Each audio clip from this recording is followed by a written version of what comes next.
your CIGTV News Update, I'm Donna Bush. Thanks, as always, for joining us. Members of the Legislative Assembly met for the second time this year on Wednesday morning. During the sitting of the LA, a number of papers, reports, and statements will be tabled before members. Members of Parliament will table, discuss, debate, and vote for the next 2 days. And you can join us here on CIGTV for full coverage of the sitting of the Legislative Assembly each morning around 10 o'clock. Well, the Ministry of Home Affairs has announced the appointment of Ms. Danielle Coleman as the Director for Hazard Management Cayman Islands. She is the former Deputy Director of Preparedness and Planning for HMCI and has served as Acting Director on a rotational basis for the last 6 months. Ms. Coleman's experience in disaster management is invaluable to the Cayman Islands. Chief Officer for Home Affairs, Dr. Dax Basdeo, states. Furthermore, given her former role at HMCI, she already understands the workings of the department and what needs to be done to ensure it continues to deliver on its mandate, which is to protect the people of this country and maintain a culture of preparedness and resiliency to disasters.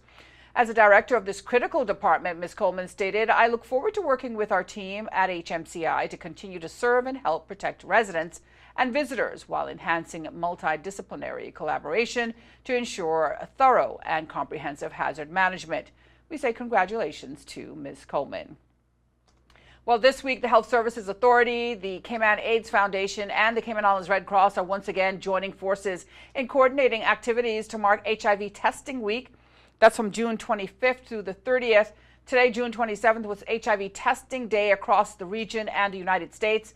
Testing Day has become a permanent fixture on the calendar of Caribbean countries and the U.S. for the past 11 years and has expanded to more than 21 territories, providing an opportunity for persons to know their status, noted nurse Laura Ilnigsky, HIV program coordinator at the Health Services Authority. Now, those who get tested will have the results in 3 working days or less, and results will only be given to patients who must return to the clinic where the test was actually taken. A press release states this is to protect the confidentiality of the individual and to offer post-test counseling if necessary. Well, with the summer holidays here for children, and for the second year in a row, Cayman Enterprise City, through its Enterprise Cayman initiative, has signed on as the presenting sponsor of the University College of the Cayman Islands STEM Summer Camp. Now, the camp will take place from August 20th to the 24th and combines science, technology, engineering, and math, all STEM subjects, in a fun, interactive learning environment. UCCI President Mr. Roy Bodden, JP, said, "There's been a growing interest in STEM since the establishment of the Dr. W.M. Rudy observation 6 years ago. It is for this reason that efforts of entities such as CEC play such an important role in continuing to stimulate, nurture, and support interests and efforts to promote STEM education." Now, the camp is open to incoming grades 7 to 9 students. If you're interested in your child attending, you can contact the University College of the Cayman Islands for more details. Finally, for a look at our weekly schedule of shows here on CIG Television, you can go online to gis.gov.ky and click on Publications at the bottom of the homepage. If you missed today's news update, you can go to the Cayman Islands Government Facebook page as well as the CIG Television YouTube channel. With your CIG TV News Update for this Wednesday, I'm Donna Bush. As always, thanking you for joining us, wishing you a wonderful and, of course, a safe night, and see you back here again tomorrow. Until then, bye-bye for now.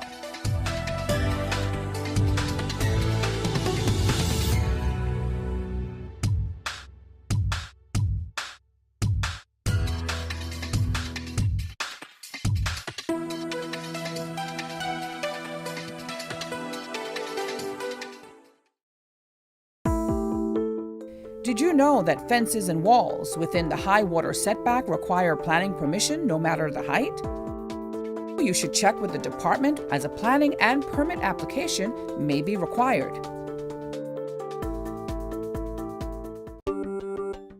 Did you know that a trellis structure requires planning permission?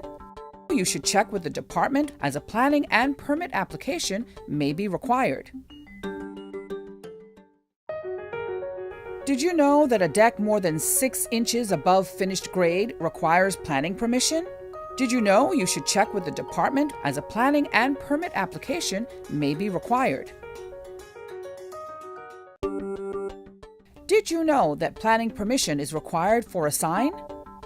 Did you know you should check with the department as a planning and permit application may be required?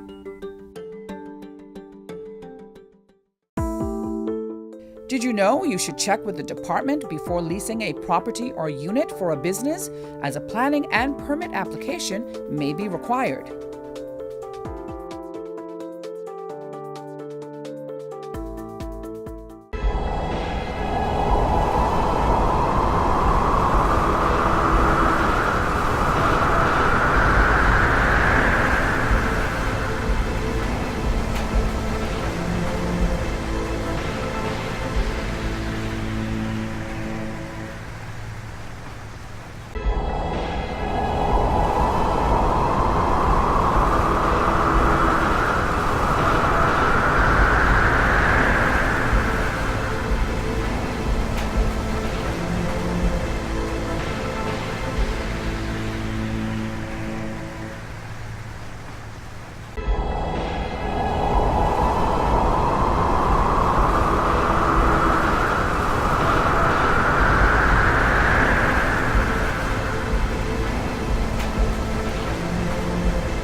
Boating, fishing, and water sports in the Cayman Islands are great, but keep a cool head.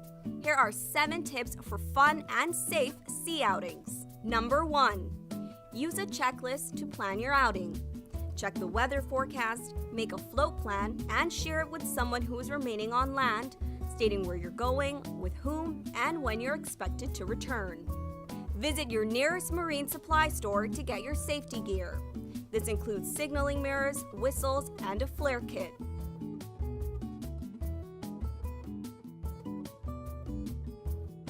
It's also very important to have onboard flotation devices and life vests for each person. There are different types of vests. Some are for water sport activities such as snorkeling, and others are for going on offshore boating or on fishing trips. Number 2. These items can be lifesavers in case of an accident or bad weather. Number 3. Use a motor kill switch, especially if you're boating alone. In case of a leak or breakdown, always stay with the boat until help arrives. If you capsize, an emergency beacon or locator device can send a distress signal to inform the authorities of your location. Larger flares will indicate distress to a boat, airplane, or search and rescue officials. Number 4. In addition to sunscreen, food, and beverages, it would be smart to have a cell phone. Make sure your marine radio works. Cayman boaters use Channel 16 to communicate. Number 5. Also, don't forget your anchor and sufficient rope. Number 6. Boat operators should be familiar with the local waters and reefs, as well as the capabilities and functions of the vessels they are using. Always obey the rules of the sea and the marine environment, and have courtesy for others. Number 7. Alcohol and salt water do not mix, especially if you're the captain. Some useful contact numbers are 911.